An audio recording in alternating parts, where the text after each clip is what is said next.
Hello, I'm Katie Mitchell with the Molloy Business Channel Market Report. Here today with me are Tim Klotsche and Thomas Manfre to discuss General Motors, a company that is mired in a major recall and legal problems that's been putting pressure on its stock. Tim and Tom, thanks for being with us today. Thank you. Now, Tim, GM is alleged to have placed faulty ignition switches in millions of cars, mostly Chevrolet Cobalts and Saturn Ions, from 2003 to 2007, resulting in at least 2,100 deaths and serious injuries. The recall problem may cost them billions. Do you think they'll be able to survive this crisis? I think they can survive this crisis because one thing is that a lot of consumers have short-term memories. So in a lot of these cases, GM is starting to see very much an increase of sales in the United States and an increase in sales in its China operations as well. Because eventually, this recall will be old news and it won't be on the forefront of people's thinking. Now, Tom, GM ordered replacement ignition switches months before the recall even happened.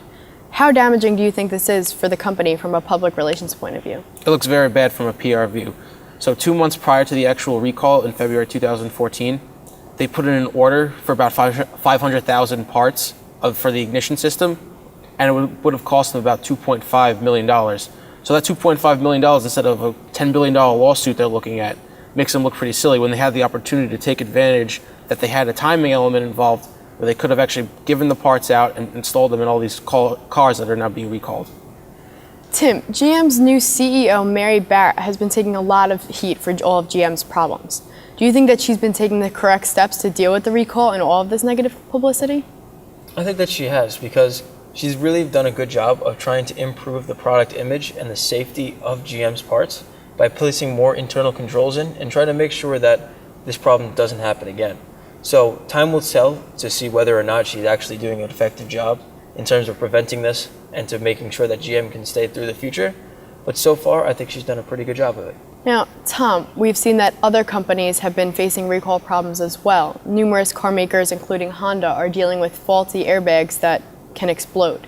Do you think that these problems will deflect the bad publicity off of GM? It definitely will deflect some of that bad publicity away because people will see that too as not only is GM having problems, but also these other large automotive makers. Still, the American public is still going to be focusing on the American company, so GM is still going to be in the spotlight right now, and it's still a much larger crisis.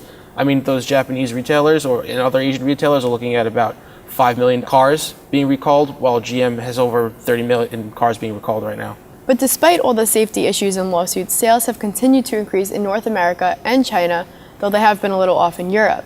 Do you think the public is overlooking the recall and seeing the value of GM's product line and pricing?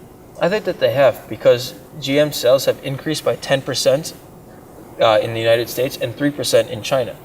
So I think people are starting to look more at GM's pricing and product line as the real drivers of GM and not this recall problem that it's been seeing. You know, Tom, shares of GM have fluctuated and are currently on the low of their 52-week high low since the recall crisis hit the news. But there are still investors who think that GM is a smart investment and has a bright future going forward. How do you think the lawsuits are affecting the company's stock performance? Right, so they're off their highs from about $40 down to about $32. So right now I see it as a good buying opportunity for GM because it still is a good company with a good name and a great product. Right. But right now the stock price is reflecting the crisis at hand and ultimately the eventual payouts they're going to have to make to these victims of this of the crisis going on with GM. And Tom, do you think that GM has taken the right steps to move past this recall and that one never happens again? Like, do you think that if there are problems with its vehicles, they will take it immediately to the National Highway Traffic Safety Administration and to the public to prevent future tragedies and other ethical disasters? Yeah, so with the steps that they've taken, I mean, there is a learning curve in dealing with the recall. They got to look at how other companies have dealt with it. And so far, I think they have taken the proper steps. Right now, they hired Kenneth Feinberg, who's a big New York attorney, to help with the compensation of victims. So he's worked on stuff such as, he's worked on with the victims from 9/11, victims during the Boston bombing, and people during the BP oil crisis, the oil spill. So he's got a good background in projecting the fair amount that should be given out to the individuals involved in this case. And also just being transparent with the public, just letting people know exactly what's going on, what steps they're going to take. You know, you can go online right now and look up any car that's right now been affected by this, and that list is constantly updating so people know.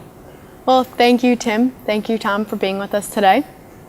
And there you have the latest on GM. I'm Katie Mitchell with the Molloy Business Channel Market Report. We'll see you next time.